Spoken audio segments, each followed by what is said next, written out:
So you want to own cargo ship? You see massive ships in the harbor, but you don't see the logistical nightmare happening behind the scenes. Every 90 seconds, somewhere on this planet, a container ship the length of 4 football fields pulls into port carrying enough cargo to fill 3,000 trucks.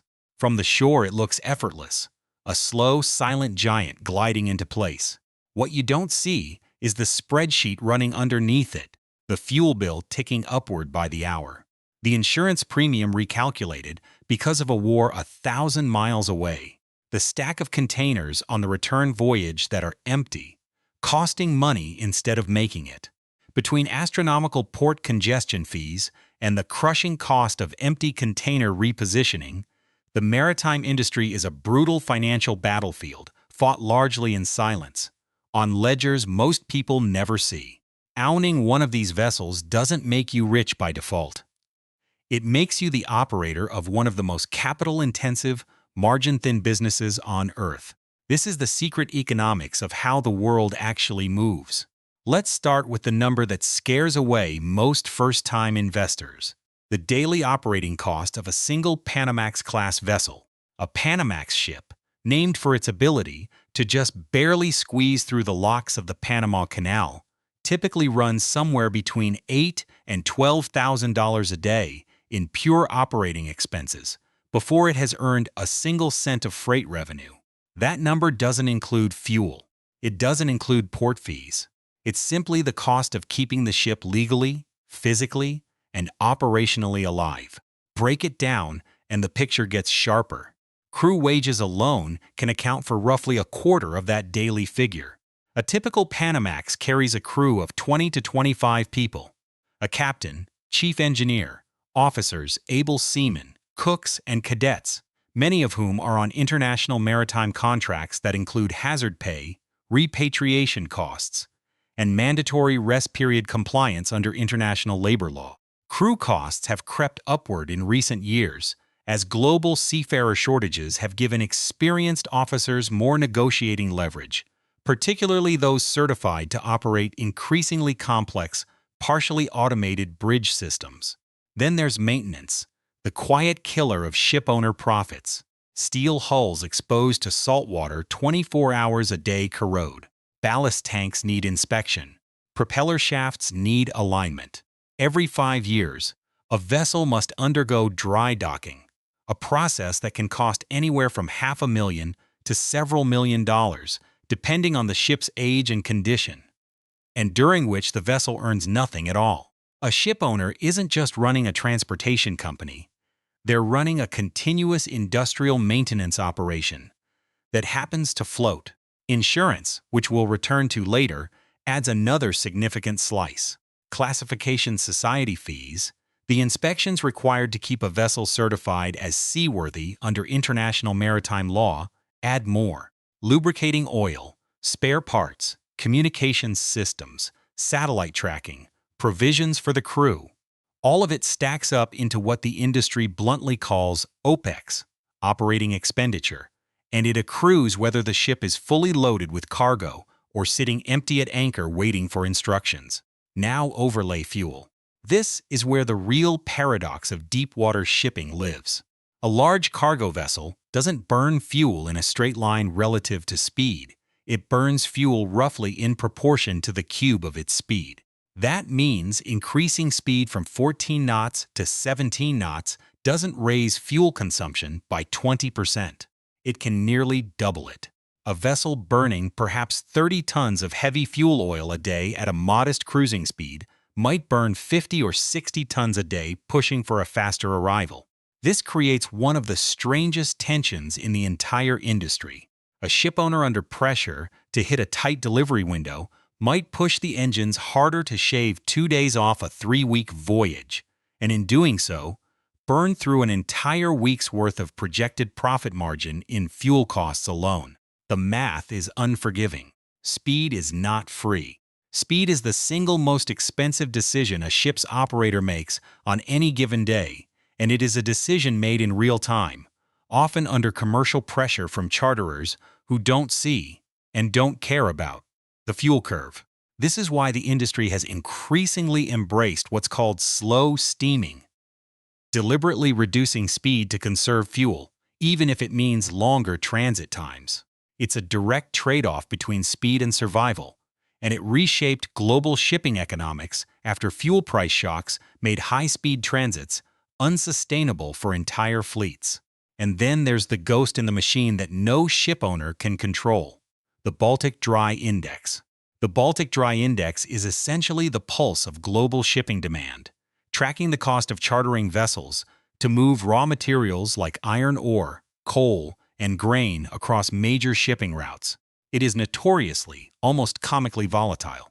It can swing by double-digit percentages in a matter of weeks based on Chinese steel demand, a drought affecting grain exports, or a single canal blockage halfway around the world. Here's the uncomfortable truth for anyone who owns a ship: your operating costs are fixed. Your crew still needs paying. Your fuel bill doesn't shrink because demand dropped. But your revenue, the freight rate you can actually charge, is almost entirely at the mercy of an index you don't control and can barely predict. A ship owner can run the most efficient vessel in the fleet and still lose money in a quarter simply because the index collapsed. This mismatch between fixed costs and floating revenue is the defining financial tension of vessel ownership, and it's the reason so many shipping companies eventually pivot toward long-term contracts rather than gambling on the open spot market. A strategy we'll come back to. If fuel and fixed costs are the slow bleed, empty container repositioning is the wound that never fully heals. Global trade is not symmetrical. Enormous volumes of manufactured goods move from export powerhouses toward consumer markets, but the reverse trip often has far less cargo to fill it. The result is a phenomenon that sounds almost absurd until you understand the alternative: ships and containers sailing back toward their origin points partially empty, because repositioning that steel box, even empty, is often cheaper than leaving it stranded at a port where it isn't needed. This is not a minor inefficiency. Industry estimates have long suggested that a significant percentage of global container movements involve empty boxes being shuffled around the planet purely to rebalance supply. Every one of those movements costs money: port handling fees, storage, trucking, crane time, and generates zero freight revenue. It's the logistics equivalent of paying rent on an apartment nobody lives in, simply because you'll need it again eventually, and the alternative is worse. Shipping lines have gotten increasingly sophisticated about minimizing this waste through predictive repositioning models, but they can never eliminate it entirely, because trade imbalances are structural, not seasonal. As long as one region manufactures more than it consumes and another consumes more than it manufactures, empty containers will keep crossing oceans, and someone will keep paying for the privilege. Layer onto that the second major cost center: port congestion. In the years following global supply chain disruptions, port congestion fees became one of the most visible symptoms of a system pushed past its limits. When more ships arrive at a port than the terminal can efficiently unload, vessels are forced to anchor offshore, sometimes for days, occasionally for weeks, burning through operating costs while generating no revenue, and in many cases, incurring demurrage penalties for late delivery to the charterer. Ports responded by introducing congestion surcharges, essentially passing the cost of their own bottleneck directly onto shipping lines, who then pass it on to shippers, who then pass it on to consumers. It's a chain of cost shifting where the shipowner sits squarely in the middle, absorbing risk from both directions, penalized for delays they didn't cause, while paying premium rates to jump the queue at the most congested hubs. This is where deadweight tonnage optimization becomes less of an engineering exercise and more of a survival strategy. Deadweight tonnage, the total weight a vessel can safely carry, including cargo, fuel, crew, and provisions, is the ship's entire revenue-generating capacity. Every ton of that capacity not filled with paying cargo is a ton of fixed cost with no offsetting income. Modern vessel operators use sophisticated stowage planning software to maximize every available inch of cargo space, sequencing container placement not just for weight distribution and stability, but for unloading efficiency at each successive port, since a poorly planned stow can mean reshuffling hundreds of containers at every stop, burning crane time, and racking up additional port fees. In a crowded, thin-margin market, the difference between a profitable voyage and a break-even one often comes down to single-digit percentage improvements in space utilization. This is the high-stakes chess match of modern logistics. Every decision about routing, stowage, and repositioning is a move made against a board that's constantly shifting beneath your feet. No conversation about ship economics is complete without confronting the sheer scale of risk that sits behind every voyage, risk that has to be priced, insured against, and increasingly engineered around. Maritime insurance premiums have climbed substantially in recent years, driven by a combination of factors that would have seemed like separate problems a decade ago, but now compound each other. Geopolitical tensions have forced vessels to reroute around conflict zones or pay dramatically higher war risk premiums to transit them. Piracy risk, once thought largely contained, has resurfaced in certain corridors, adding another layer of premium calculation. And climate instability, more frequent and more severe storms, shifting weather patterns in previously predictable shipping lanes, has insurers recalculating hull and cargo risk models that were built on decades of historical weather data that no longer fully applies. For a ship owner, insurance isn't optional overhead, it's the price of legal operation and financial survival. Hull and machinery insurance protects the physical asset. Protection and indemnity coverage handles third-party liability, from cargo damage claims to pollution incidents to crew injury. War risk insurance, once a niche add-on, has become a standard budget line for vessels operating in or near contested waters. Stack these together and insurance can represent one of the fastest-growing line items in a ship owner's annual budget, rising faster than almost any other operating cost. Running parallel to insurance risk is a transformation that's reshaping the entire industry from the inside out.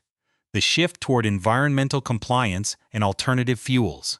International regulations have progressively tightened emission standards for maritime vessels, phasing in requirements around sulfur content, carbon intensity, and eventually broader greenhouse gas targets. By 2026, ship owners are navigating a landscape where compliance isn't a future consideration. It's an active financial decision being made right now, on every vessel in the fleet. Do you retrofit an existing ship with a scrubber system to continue burning cheaper high-sulfur fuel while capturing emissions? Do you switch to more expensive low-sulfur compliant fuel outright? Do you invest in dual-fuel engines capable of running on liquefied natural gas or emerging alternatives like methanol and ammonia, betting that the fuel infrastructure to support them will mature in time to justify the upfront cost? None of these choices are cheap, and all of them are, in effect, bets on the future regulatory and infrastructure landscape. A ship owner who guesses wrong risks being locked into an expensive retrofit for fuel that becomes obsolete, or conversely, delaying investment and facing punitive compliance costs as regulations tighten further. This is capital allocation under genuine uncertainty on assets worth tens of millions of dollars with decade-plus operational lifespans. The final piece of the risk puzzle is supply chain disruption itself, and the industry's response has been a quiet but significant investment in real-time digital tracking. Modern fleets are increasingly monitored through satellite-linked systems that track vessel position, engine performance, fuel consumption, and even weather routing in real time. This isn't just a nice-to-have dashboard. When a canal is suddenly blocked, when a port unexpectedly closes, when a storm system shifts faster than forecast, the ship owners who can reroute within hours, rather than days, are the ones who limit their losses. Digital visibility has become a genuine competitive advantage, turning what used to be reactive crisis management into something closer to proactive risk mitigation. Step back from any single ship, and you start to see the larger forces that make freight rates behave almost like a separate, chaotic financial market of their own. At the most basic level, freight rates are governed by supply and demand, but in shipping, both sides of that equation move with unusual violence. On the supply side, the global fleet takes years to expand, since new vessels take 2 to 3 years to build from order to delivery. That means ship owners are essentially betting on demand years in advance. And if too many owners order new ships during a boom, the market can be flooded with excess capacity right as demand cools, sending rates crashing. On the demand side, shocks can hit almost overnight. A factory shutdown, a shift in consumer buying patterns, a sudden surge in commodity demand. And because the supply of ships can't respond quickly, rates can spike dramatically in the short term before slowly correcting as the market rebalances. This lag between fast-moving demand and slow-moving supply is precisely why freight rates can fluctuate faster and more unpredictably than most traditional financial markets. A shipowner can watch daily charter rates swing by significant percentages within a single week, driven by news events that have nothing directly to do with shipping at all.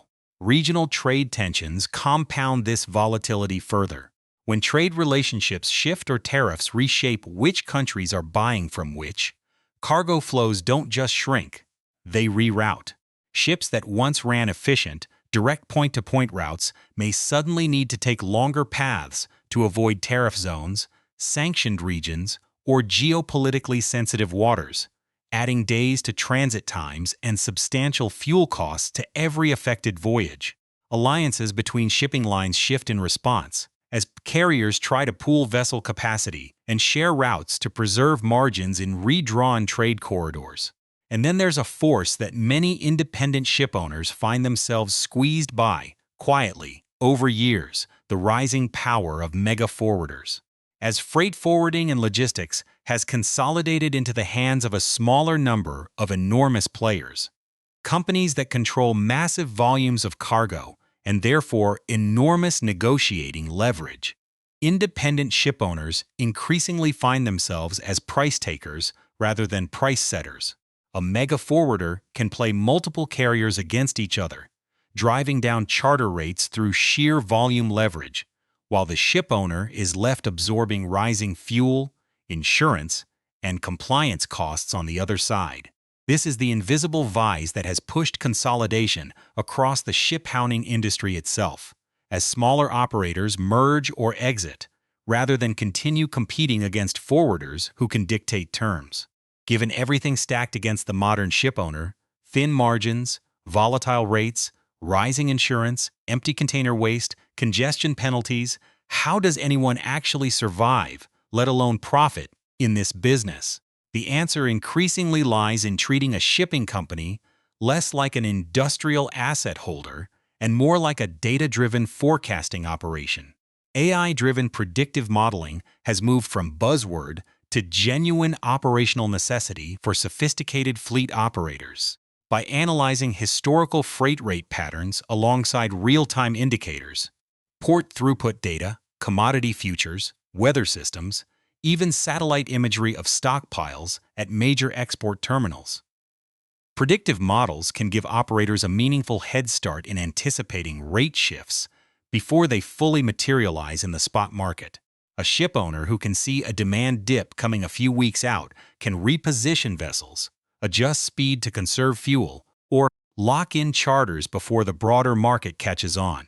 In an industry where information lag has traditionally meant lost money, being even slightly ahead of the curve compounds into real financial advantage over dozens of voyages a year.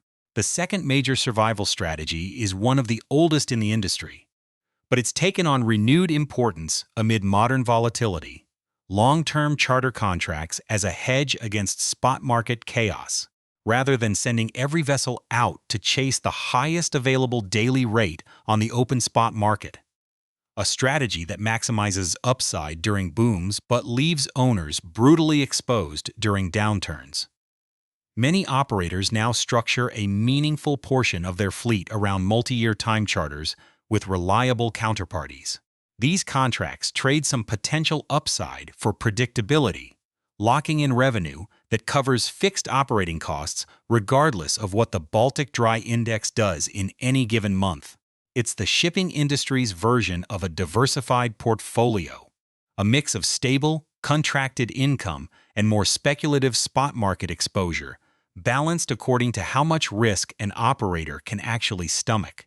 The final, and perhaps most transformative, survival strategy is a broader philosophical shift happening across the industry: the transition from a purely physical operation into a data-centric logistics powerhouse. The ship owners thriving in this environment aren't just moving steel boxes across water anymore. They're selling visibility, reliability, and optimization, as much as they're selling cargo space. Real-time tracking, predictive maintenance that catches engine problems before they become million-dollar dry dock emergencies, algorithmic route optimization that shaves fuel costs voyage after voyage, and integrated digital platforms that give customers live shipment visibility. All of it has become table stakes for operators trying to differentiate themselves in a commoditized market. The ships themselves haven't fundamentally changed in decades. Steel hulls, diesel engines, and container stacks look much as they did a generation ago.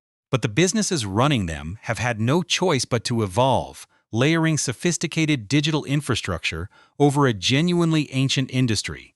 Because in a world of razor-thin margins and relentless volatility, the operators who survive aren't necessarily the ones with the biggest ships. They're the ones who understand and can act on the invisible economic forces moving beneath every single voyage. That's the hidden reality behind global trade. It was never really about the ships at all. It's about the economics running silently underneath them every single day, whether anyone's watching or not.